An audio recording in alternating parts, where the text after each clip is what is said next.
सत्संगार्थम समायाता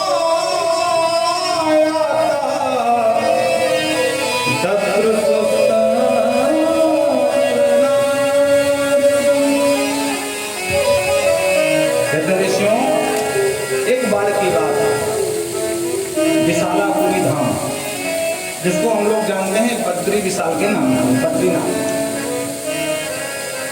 4 ऋषि सनक, सनंदन, सनातन, सनत कुमार, ये चारों भ्रमण कर रहे थे। क्यों भ्रमण कर रहे थे? सब संघार्थम समाया था, क्योंकि चारों नंबर 1 के सत्संगी महात्मा हैं। कहीं हमें सत्संग मिल जाए इसी की इच्छा से भ्रमण कर रहे थे।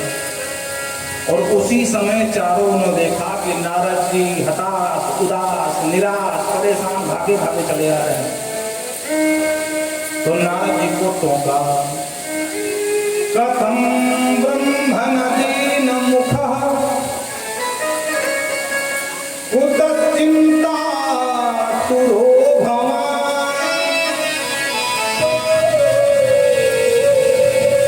त्वरितं गम्यते पुत्र कुतश्च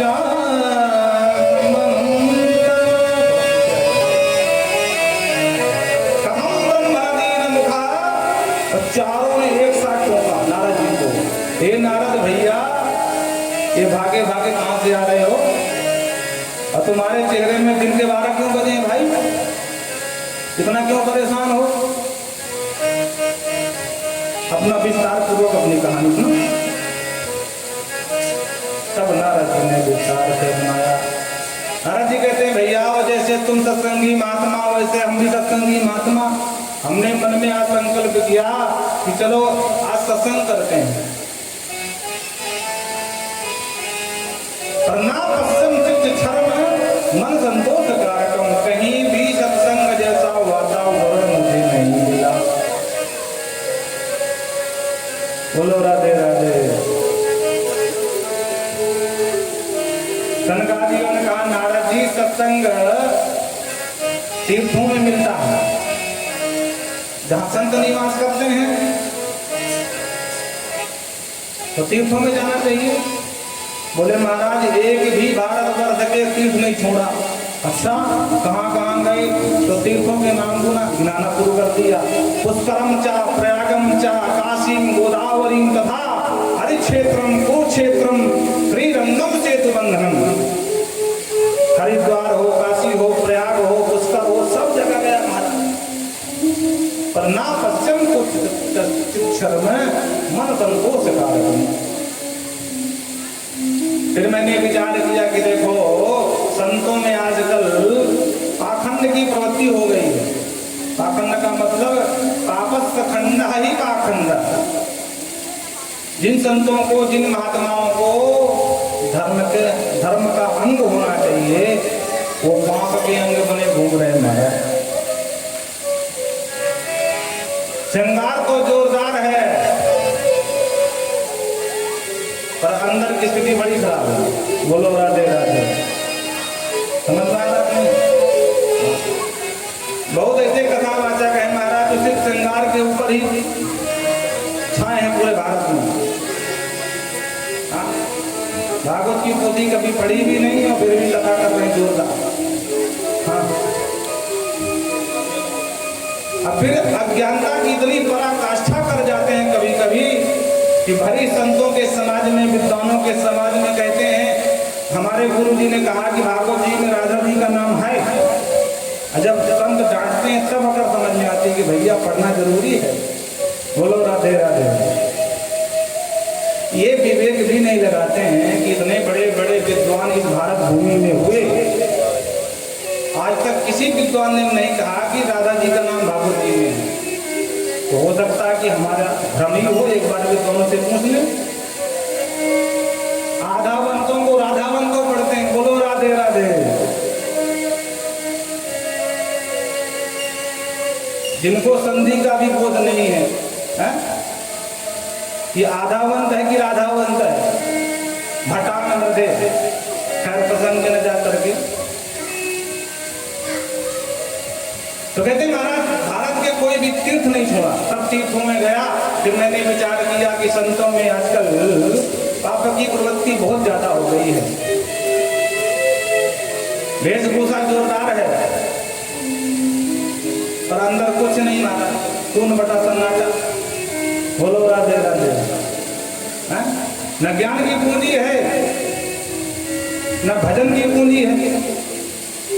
हाँ, आर्थिक संपत्ति तो खूब कमा ली है, लौकिक संपत्ति, पर ध्यान देना लौकिक धन इसी लोक में काम आएगा, पर लोक में आने वाला नहीं। भारत की मुद्रा भारत में ही काम देती है, विदेश में जाओगे तो विदेशी मुद्रा लेनी पड़ेगी, है ना। अमेरिका जाओगे तो डॉलर के बगैर काम नहीं चलेगा। आप कितना भी गला फाड़ के चिल्लाओ, अरे भैया ये 500 की नोट है, देख देख देखो, कहेगा भैया भले 500 की हो तुम्हारे यहाँ है, लेकिन हमारे यहाँ ये कागज का टुकड़ा।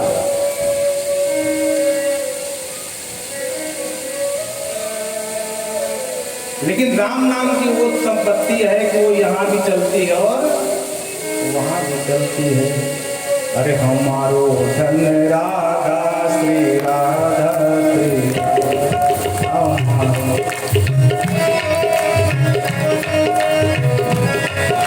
हमारो धन राधा श्री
तो कहने का तात्पर्य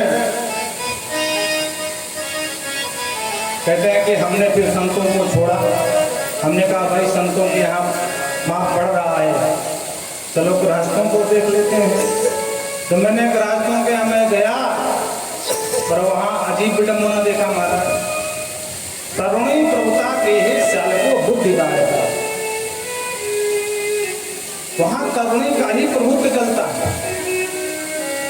बोलो राधे राधे। तरुणी माने संबंध क्या है? बहुरिया से। बोलो जय सिया राम। जहाँ शादी ब्याह हुआ, बहू ने पति के काम घूमते, सुनो जी हम तुम्हारे लिए सखी सहेली माता पिता पुत्र भाई बंधु सब छोड़ करके आ गए। अब एक काम करो, हमने छोड़ा तुम भी छोड़ दो, हम दो हमारे दो, बाकी सबकी छुट्टी कर दो। बोलो राधे राधे। और किसी विशेष परामर्श की आवश्यकता हो तो बोलो सुनो हमारे भैया से ज्यादा विद्वान तो कोई हो ही नहीं, परामर्श लेना, भैया को फोन लगाओ, उनसे पूछो। श्याल को बुद्धि दायता। उसको घुमाओ, पंखा पकड़ रहा है ऐसा कुछ करो, नहीं ऐसे करो, बता दो।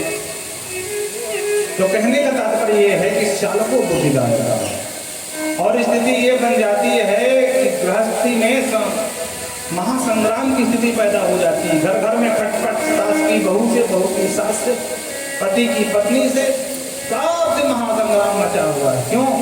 क्योंकि पहले संबंध जुड़ते थे, संबंध जिसके बुद्धि विचार सेम हो, सम हो, उसी का संबंध जिसके विचार मिलते हो। बोलो राधे राधे। देखो भाई, आप कितने पढ़े लिखे हो, सामने वाला कितना अच्छा पढ़ा लिखा, उससे कोई मतलब नहीं है। लेकिन यहाँ समस्या है, विचारों का मिलन आवश्यक है।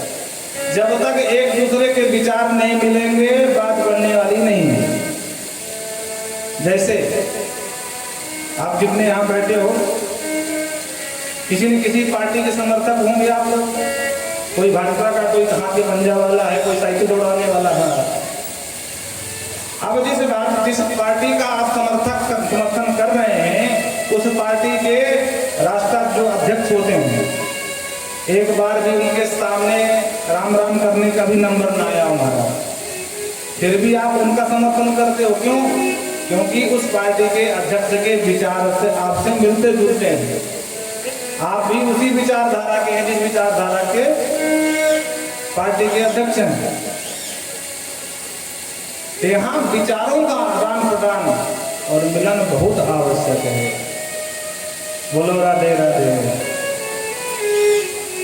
और इसीलिए बाबा तुलसी कहते हैं, करिए विवाह सुत ही अनुरूपा, जो घर बर कुल होई अनुपा। पहले कहा घर देखो,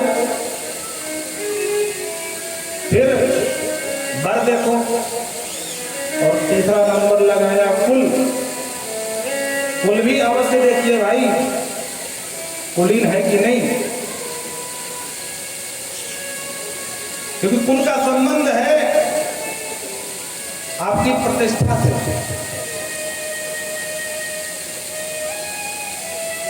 और पता लगा कि लड़का और बहू और लड़के में विचार ही नहीं मिल रहे हैं, तो पहले घर का झगड़ा बाहर पहुंचता है, बाहर होते होते कोर्ट पहुंच जाता है। हाँ, और स्थिति ये बन जाती है कि 6 महीना विवाह के ना हुए महाराज, और डाइवोर्स का नंबर आ जाता है। हाँ, बोलो राधे राधे। इसलिए कहते हैं कि मैंने गृहस्थों को छोड़ दिया। हमने कहा अब कहाँ जाऊं मैं? तो हमको याद आया भगवान की क्रीड़ा स्थली श्रीधाम वृंदावन। हमने कहा चलते हैं, और वृंदावन में जैसे ही मैं पहुंचा तो वहां भी एक परम आश्चर्य देखा। क्या देखा? सत्याश्चर्यं मया दृष्टं श्रूयतां तन्मुनीश्वराः एकान्तरैः तत्र निसन्ना।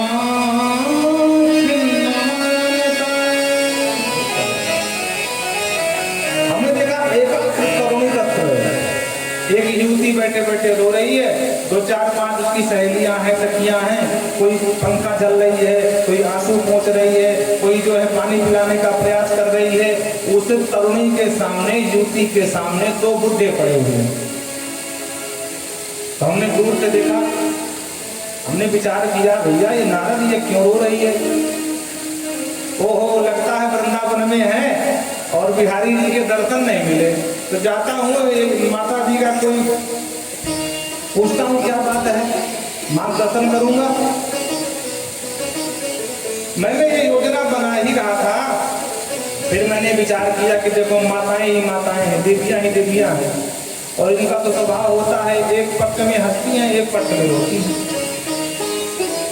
और हम सीधे चले गए, पूछ लिए मैया तुमको साहे को कष्ट है, ने के बताए दे। और आने मोते उठ पटांग जवाब दियो, बाबा तेरे से मतलब कि देवियों के बीच में कहाँ उतला रहा घुसा हुआ, भाग यहाँ से। तो फालतू में हमारी बेइज्जती ऊपर से होगी, इसलिए जाते जाते मैंने अपना कदम स्थापित कर लिया, रोक लिया।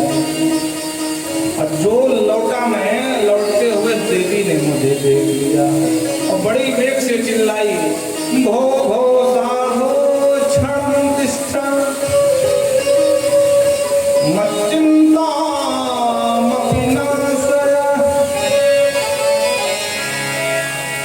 हे महाराज, नारद जी महाराज कहाँ भागे भागे चले जाए? आप मुझ जैसे अबला के ऊपर कृपा करने पधार ही रहे थे, बिना कृपा किए लौट गए। नारद जी, दुनिया ये जगत विदित है कि तुम जैसा परम वितरागी सन्यासी जिसे मिल गया उसका कल्याण करके ही छोड़ा, तो क्या मुझ दीनहीन अबला का कल्याण नहीं करोगे? तब नारद जी को हिम्मत पड़ी। नारद जी कहे, माता जी प्रणाम। माता जी आपका परिचय? नारद जी ने कहा, और देवी ने परिचय दिया। नारद जी,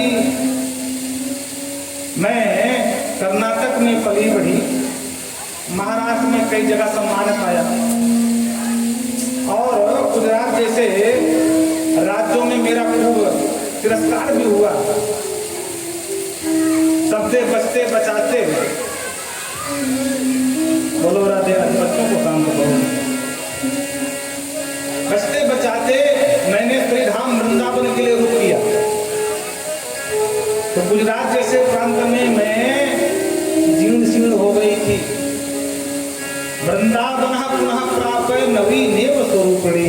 जैसे ही वृंदावन की पावन धरा पर कदम रखा तो मैं तो बिल्कुल 16 वर्षीय कन्या बन गई, लेकिन मेरे जो सच्चे जात बच्चे थे वो बुढ़े हो गए।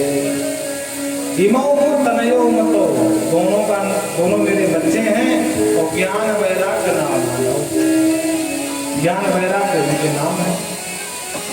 नारद जी ने कहा, भैया अपने जीवन का पहला आश्चर्य मैंने देखा पहली बार। माता जी को बुढ़ा होना चाहिए तो माता जी 16 साल की छोरी बनी खड़ी है और बेटा 90 साल का होगा। नारद जी ने कहा, मैया ये सब कैसे हुआ?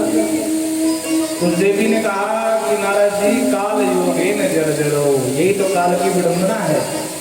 माँ को बुढ़ी होना चाहिए तो माँ जवान बनी बैठी है और बच्चे बूढ़े हो गए।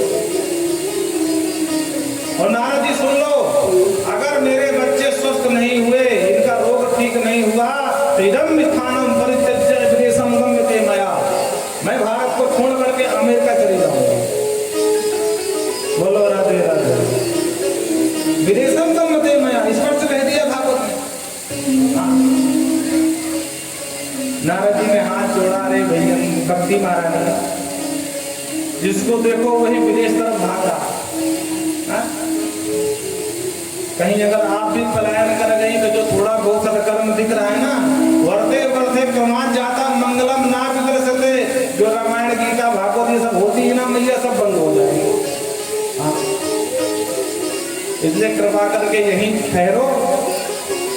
और मैं नारद आपको वचन देता हूँ, सदा ना हम हरिदा से लोके स्वाम न प्रवर्ते, जन जन में घर घर में आपको अपने बच्चों के साथ अगर स्थापित न करा दिया तो मेरा नाम भी नारद नहीं। बोलो राधे राधे। देखो, हम लोगों की जो कुंठित मानसिकता है ना, उसमें विधर्मी लोग जिम्मेदार नहीं, हम आप सभी हैं। समाज में प्रायः देखा होगा आप लोगों ने कि जो इधर की बात उधर पहुंचावे ना, उसको लोग क्या संज्ञा देते, बोले नारद आ गया। कितनी कुंठित मानसिकता है भाई। नारद जैसा परम वैष्णव दूसरा कोई पात्र हमारे सनातन में नहीं है।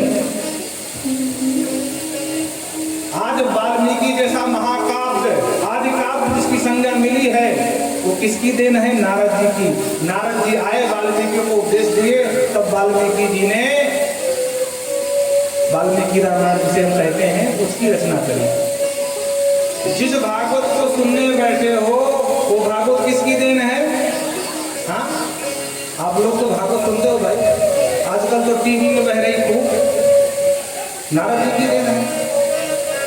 नारद जी आए और उदास मन बैठे हुए व्यास जी को उपदेश दिया, तब व्यास जी ने भागवत की रचना करी। जहां जहां ध्रुव प्रहलाद किसने दिया? नारद जी ने दिया। कहां कहां? नारद भक्ति सूत्र से एक दिव्य ग्रंथ है, और ध्यान से सुनना, जिसके अंदर भक्ति न जागृत हो रही हो, भक्ति तो करना चाहता हो पर भक्ति न कर पा रहा हो, मन न लग रहा हो, वो नारद भक्ति सूत्र पढ़ ले, अपने आप भक्ति हो आ जाएगी। और इतने बड़े सम्मानीय पात्र को हमने क्या जोड़ दिया? नारद, मतलब नारद जी के नाम से हम लोग अवहेलनात्मक शब्द का प्रयोग करते हैं।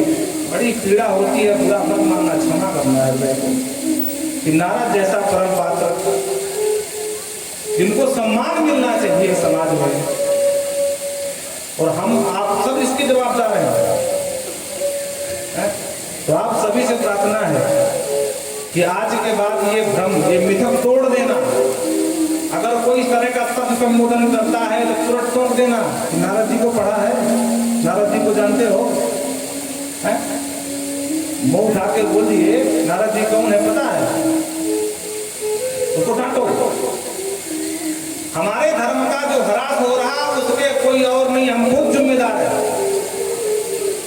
प्रत्येक सनातनी का यह कर्तव्य है कि अपने शास्त्रों के विषय में और उनके जो प्रमुख पात्र हैं उनके विषय में हमको संपूर्ण जानकारी भले न हो, पर इतनी जानकारी तो हो कि जो जिसको सम्मान देना चाहिए हम उसको अपमान कर रहे हैं। ये कहाँ का तरीका है? बोलो राधे राधे।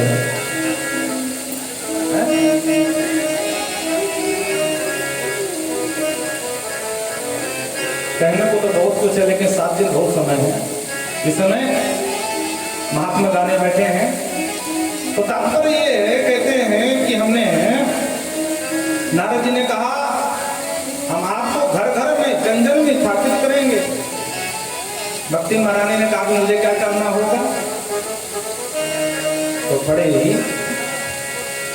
विश्वास पूर्वक कहते हैं, वृथा खेत यसे बाले अहो चिंता तुरा प्रसन्न श्री कृष्णाम चरण स्मरण। वृथा खेत जैसे बाले, अहो बाले काय की चिंता करती हो? श्री कृष्ण चरणाम भोजन स्मरण दुखम गमिष्यति। अरे भगवान कृष्ण कन्हैया के नाम का स्मरण करो, दुख अपने आप चला जाएगा। विपदो नहीं विपदः संपत्ति नहीं संपदः। नारायण नारायण स्मरण संपत्ति और नारायण स्मरण ही विपत्ति है। कहे हनुमंत विपत प्रभु सोई और जब तब सुमिरन भजन न हो। भगवान का स्मरण बना रहे यही सबसे बड़ी संपत्ति है, और भगवान भूल जाए इससे बड़ी कोई विपत्ति हो ही नहीं सकती। मुक्त कंठ महिमा गाउती आज महाराज भक्ति महारानी कहती, नारद जी धन्य है। जयति जगत माया यस्य काया धवति। जयति जगत माया वचन रचन में कम केवल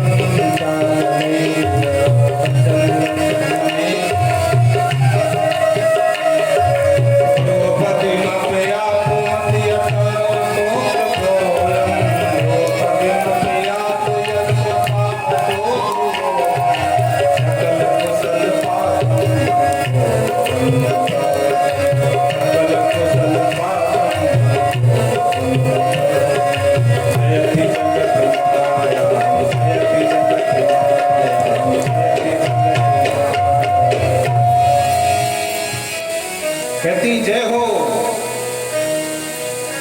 हे नारद जी महाराज आपकी बारंबार जय हो। जयति जगत मायाम यस्य काया धवस्ते। क्या दुर्नंदन प्रहलाद को आपने ऐसी कृपा करी कि माया छू ना पाई, जबकि उसके कुल खानदान में दूसरा कोई उदाहरण नहीं मिलता है प्रहलाद के अलावा। बोलो राधे राधे। लोग कहते हैं कि संगत से गुण आते हैं, संगत से गुण जात, और हम कहते हैं प्रहलाद के पास ऐसी कौन सी संगत थी? विचार करो। जिधर देखो उधर दैत्यों का ही साम्राज्य था, और हिरण्याकश्यपु के सामने किसी की हिम्मत नहीं थी। बोलो राधे राधे। ये जरूरी नहीं है कि अनुकूल वातावरण में ही भजन हो सकता है, नहीं। अरे जब विभीषण जी कर सकते हैं लंका में रह करके, है? और हम आप कहते हैं महाराज भजन तो बहुत करना चाहती हूँ, लेकिन क्या करूँ, थोड़ा से क्या मन तो बनाती हूँ, लेकिन वातावरण सही नहीं है। हम कहते हैं भैया प्रहलाद जी से ज्यादा वातावरण तुम्हारा खराब है क्या?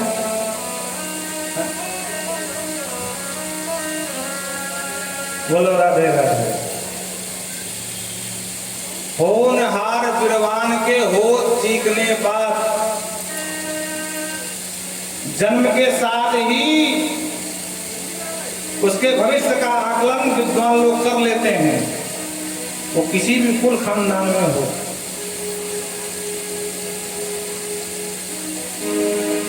जाति पात पूछे नहीं कोई, हरि को भजे तो हरि को। इसलिए ये विचार मत करो। बहुत लोग कहते हैं भजन तो करना चाहता हूं महाराज, लेकिन नातिन का थोड़ा विवाह कर लो, नातिनी निपट जाए फिर भजन करूंगी। बोलो राधे राधे। ऐसा कहने वाले कितने तुमसे पहले हुए हैं, कितने बाद में होने वाले हैं, पर किसी ने भजन किया जरा, ये किसी के पास प्रमाण नहीं ठीक था। हाँ, इसलिए इस मन को तीव्रेण भक्ति योगेन, भागवत में कहते हैं तीव्रेण भक्ति योगेन, भक्ति नहीं कहा, तीव्र भक्ति के माध्यम से मन को लगाओ, डांटते हुए कहा। इस तरह इतना आसान मन लगाना होता तो महाभारत जैसे युद्ध के बीच में अर्जुन बोल न पड़ते, चंचलम मनः कषणः, बहुत चंचल है। चंचल है इसीलिए कहा गया तीव्रेण भक्ति योगेन। जब पहली बार कोई बालक पाठशाला में जाता है तो क्या उसका मन लगता है क्या पढ़ने में, है? लेकिन बरबस मन लगवाना पड़ता है, और बाद में स्थिति ये बन जाती है कि उस दिन जबरदस्ती लगाया मन तो कम से कम समाज में हंस बनने के तो लायक हुआ, नहीं तो बगुला कौवा बना घूमता रहता, काँव काँव काँव काँव करता रहता। आज हंस बन करके सम्मान पा रहा है, क्यों? क्योंकि मन को बरबस लगाया। होए न पिसा है पिराक, भवन में बसत तो भा चौथपन, और हृदय बहुत दुख लाग, जन्म गयो हरि भजन, बरबस रात सुत न पड़ी। कोई नहीं चाहता कि मैं अपना ये भय को छोड़ दूं, पर बरबस मन तो नहीं था महाराज मनु का, पर बरबस मन को डांटा, और डांटते हुए बच्चों को प्रिय व्रत को बैठा ले जबरदस्ती। उसी तरह जबरदस्ती मन को लगाना पड़ता है। बोलो राधे राधे। जब वो आधे बोलते हैं राधे, आधे बोलते हैं आधे, हैं? मलबा नहीं पड़ रहा, राधे कौन बोल रहा, आधे कौन बोल रहा। बोलो जय सिया राम। हाँ, आप सब बोले जय सिया राम। देखो हमको सुनाई बहुत पड़ता है, कौन क्या बोल रहा हम तुरंत सुन लेते हैं, दिखाई तो पड़ता ही है। किसकी समाधि लगने वाली है। तो कहने का तात्पर्य है, कहते हैं धन्य है नारद जी, आपने वचन दिया है, गुरु जैसे आपने कल्याण ध्रुव का किया, प्रहलाद का किया, तो मेरा भी होगा, मेरे बच्चों का भी होगा। नारद जी ने पूरा प्रयास किया, कान के पास ले जाते हैं अपना मुख, और बड़े जोर से चिल्लाते हैं, मुखम संयोज करणाते समुच्चरण ज्ञान भक्ताम रे, बेटा ज्ञान उठ जाओ रे बैराग कम शीघ्रम, हे बैराग खड़े हो जाओ। तो थोड़ी चेतना आई और फिर ढंग से गिर गए महाराज। तब नारद जी को बड़ी चिंता हुई कि मैं इतना प्रयास कर रहा हूँ, वेद वेदांत घोष जैसे गीता पाठे मुहुर्मुहु। अरे भाई जैसा रोगी वैसी दवा, बीमार कौन है? ज्ञान और वैराग। तो दवा क्या लगाई? वेद वेदांत, वेद पुराण सुनाने लगे। अरे भाई ज्ञान वैराग व्रत कैसे होंगे जो भगवान की कथा सुनोगे, है कि नहीं? पर संपूर्ण रोग ठीक ना होता हुआ देख नारद जी घबराए। अब क्या करूं, मैंने वचन दिया भक्ति को। उसी समय आशा भरी दृष्टि से ऊपर को देखा, भगवान समझ गए मेरा नारद परेशान हो रहा है। भगवान ने मानो आकाशवाणी को आदेश दिया और आकाशवाणी ने घोषणा कर दिया, उद्यमः सफलस्ते हम भविष्यत् न संशयाः। हे नारद जी बिल्कुल मत चिंतित हो, आपका उद्यम अवश्य सफल होगा।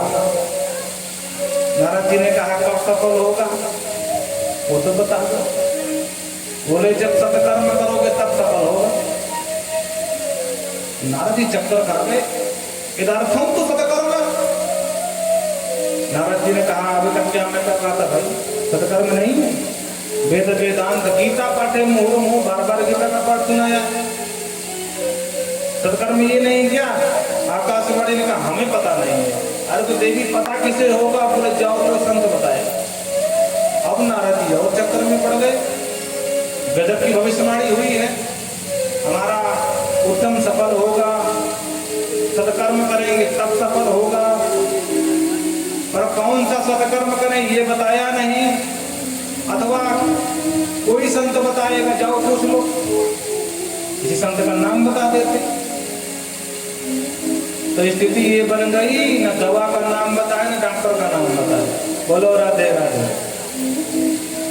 नारद जी ने कहा चलो दुनिया गोल है, ढूंढते हैं, कोई ना कोई भिड़ेगा, पूछेंगे। जगह जगह जाते हैं, महाराज आपका बड़ा नाम सुना है, बस एक बात पूछनी है। हाँ पूछो, सत्कर्म किसे कहते हैं ये बता दो।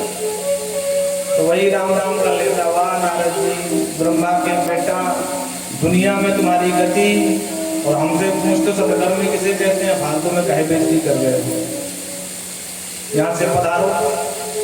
हल्ला मच गया त्रैलोक में। असाध्यम केचन प्रचुभे दुर्गेयम। कुछ कहते हैं इसका कोई उत्तर ही नहीं है, कुछ कहते हैं नहीं उत्तर तो है पर दुर्गेय है, बहुत कठिन बात है, कोई दे दे। और कुछ कहते हैं महाराज मुंह की बोलता, मौनी बाबा बन गए। बोले नारद जी हमारा मौन चल रहा है, इशारे बोलते हैं, जाओ बाद में बताएंगे, जब मौन खुलेगा तब बताएंगे। नारद जी ने कहा सबको देखते देखते मुझे याद आया कि बद्रीनाथ धाम में नर नारायण दोनों निवास करते हैं, तो एक बार जाकर के, अब कोई नहीं बता रहा, उनसे ही पूछूंगा कि सरकार ये बताओ ये कौन सी बला है सत्कर्म जो कर लो मेरे चेहरे जो है स्वस्थ हो जाए ज्ञान वैराग से। तो वो दोनों मिले नहीं नर नारायण, आप पहले मिल गए हो, आपकी महिमा में खूब जानता हूँ, आप ही बता दो कि सत्कर्म किसे कहते हैं। सनकादिक ताली बजा के हंसे, वाह नारद जी इतनी छोटी सी बात को लेकर इतना ज्यादा परेशान। नारद जी ने कहा आपके लिए छोटी होगी, हमारे लिए छोटी नहीं है, क्योंकि हमसे पूछो क्या स्थिति हो गई महाराज। सनकादि कहते हैं नारद जी, मां चिंता गुरुदेवर से हर्ष जीते समावह, उपाय सुख साधोत्र वर्तते पूर्व। हे देवर से मां चिंता को, चिंता छोड़ दो, तो क्या करें, बड़े चिंतन करो। और रही बात इसका उपाय, बोले पूर्व एवं ही, पूर्व में ही इसका उपाय बता दिया गया है। महाराज क्या है, श्रीमद्भागवतालापः सद्गीति सुखम्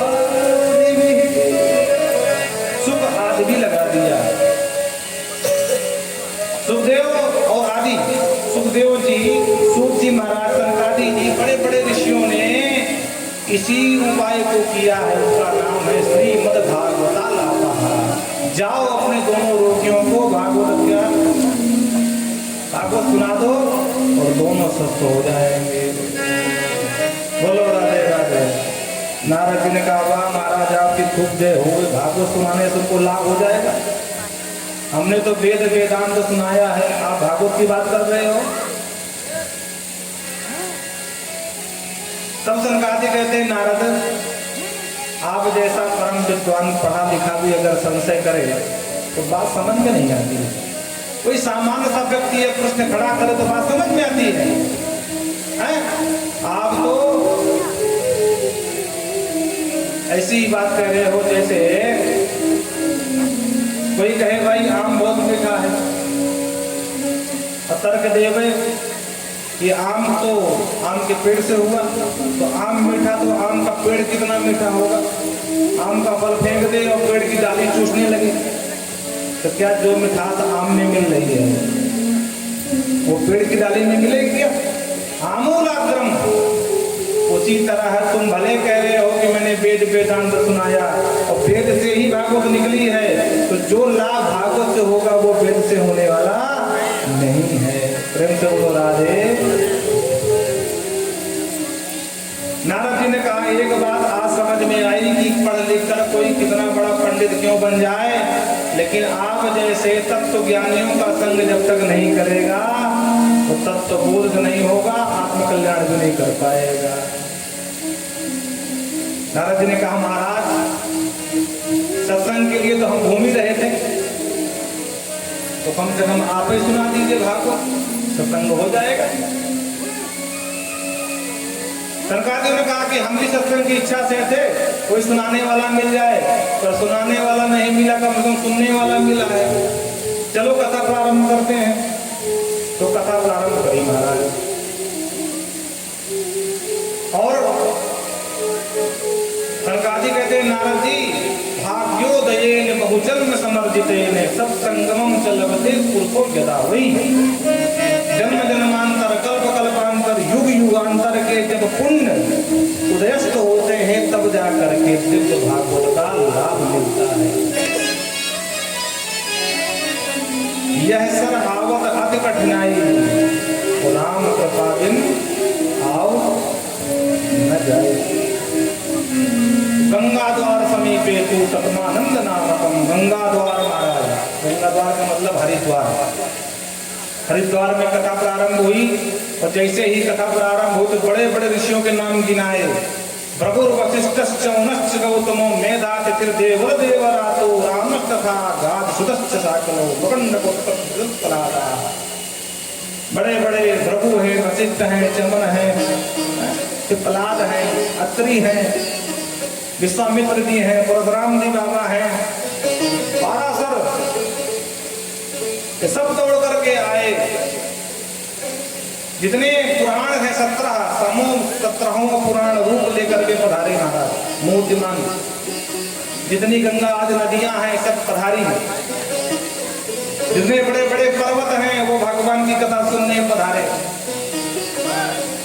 जय शब्दो नमः शब्द संघ सब तथैव च। जय हो बलिहारी हो चारों तरफ से गुंजायमान सुर सुनाई देने लगा। सनकादिक कथा की महिमा ही गा रहे थे। सदा सेव्य श्रीमद् भागवती कथा।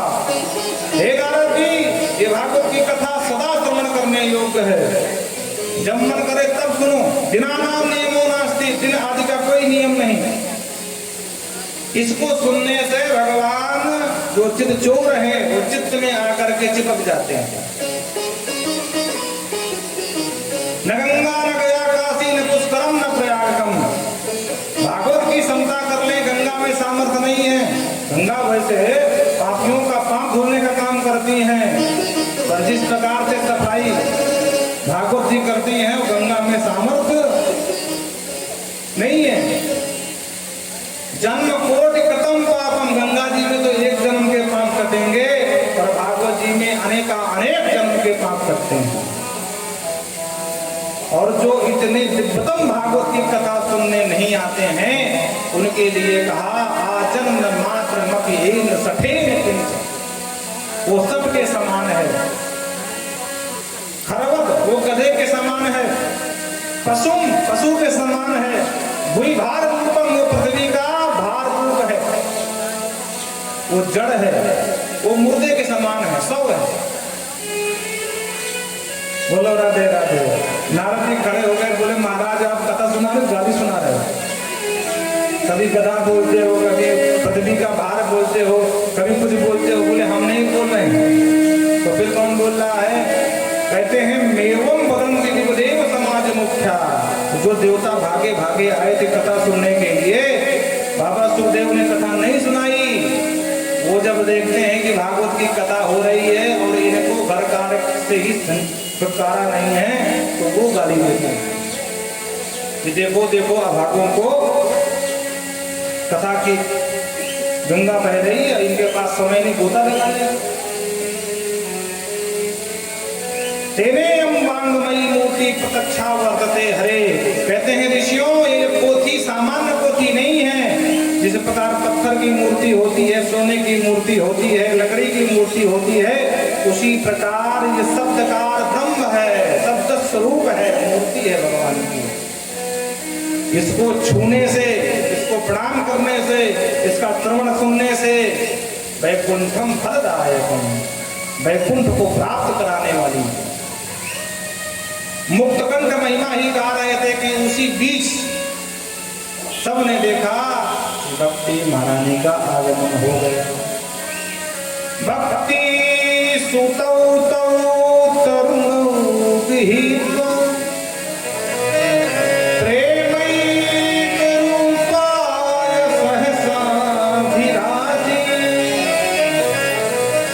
श्री कृष्ण गोविंद हरे मुरारे,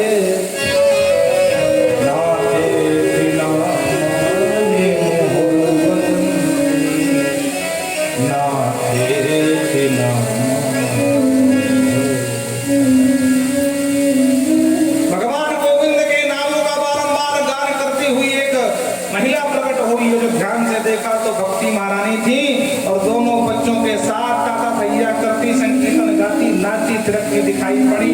नारद जी उछल गए, बोले वाह प्रभु, आपकी कथा ने मेरे रोगियों को ठीक कर दिया, धन्य है आप और आपकी कथा। लेकिन मैं ये जानना चाहता हूं कि आपकी कथा से ज्ञान वैराग्य ठीक हो गए? ये कोई विशेष बात नहीं है क्या? कोई पापी भी तर सकता है क्या आपकी कथा सुन करके? ये विशेष बात होगी मेरे लिए। भाई ज्ञान वैराग्य तो पाप किए नहीं है, ज्ञान वैराग्य ठीक हो सकते हैं मान लिया, पर क्या कोई पापी भी तर सकता है क्या? और अगर पापी तर सकता है तो कौन कौन सा पापी तर सकता है? के विशुद्ध्यन्ति वदन्तु मह्यम। और जो ये प्रश्न किया तो महाराज पंडित आपने जो शर्मा जी का प्रसंग याद आ गया। कहते हैं ऋषियों, नारद जी आप कहते हो कौन कौन सा पापी तर सकता है, हम कहते हैं जिसने पूरा जीवन पाप के अलावा एक भी काम न किया हो, वो भी अंत समय में भगवान की कथा सुन ले, अंत समय में न सुनने को मिले और मरने के बाद भी कोई सुन ले तब भी मुक्ति हो जाती है।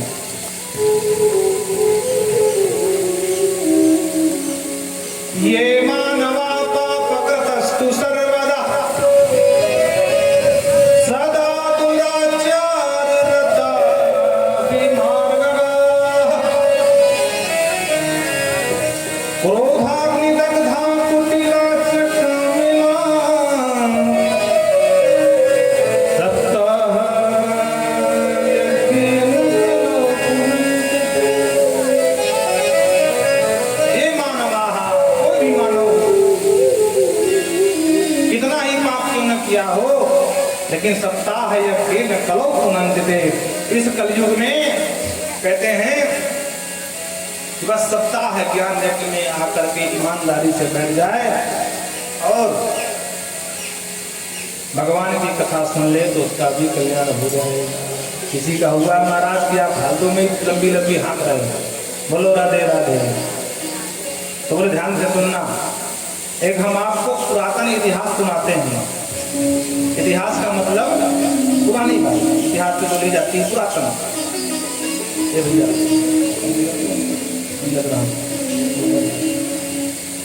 तो कहते हैं कि एक पंडित जी थे जिनका नाम था पंडित आत्मदेव शर्मा। बड़े भारी विद्वान थे, जो इव भास्करा, साक्षात भगवान सूर्य के समान, कितने बड़े विद्वान। आओ कल एक भजन सुनते हैं, उसके बाद फिर आगे बढ़ेंगे, कथा में प्रवेश करेंगे। वृंदावन विहार लाल की, हर ब्रज की नंद लाला, श्री राधा जू के सांवरिया, सब दुख दूर हुए जब तेरा नाम।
तो कहते हैं कि एक पुरातन इतिहास हम सुनाते हैं,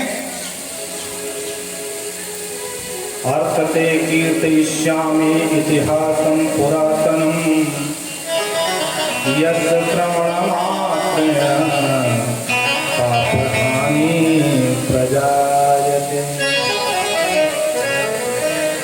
सनकादिक कहते हैं नारद जी इतिहास पुरातन है इसलिए ही सुना रहे हैं, ऐसा नहीं है। फिर बोले यस्य श्रवण मात्रेण पाप हानि प्रजायते, जो भी इस प्रसंग को सुनता है, ये चर्चा नहीं जानते नहीं, जो भी इस प्रसंग को सुनता है तो पाप हानि, उसके जन्म जन्मांतर के पाप तत्क्षण समाप्त हो जाते हैं। इसलिए भी ध्यान से सुनो, प्रेम से बोलो राधे।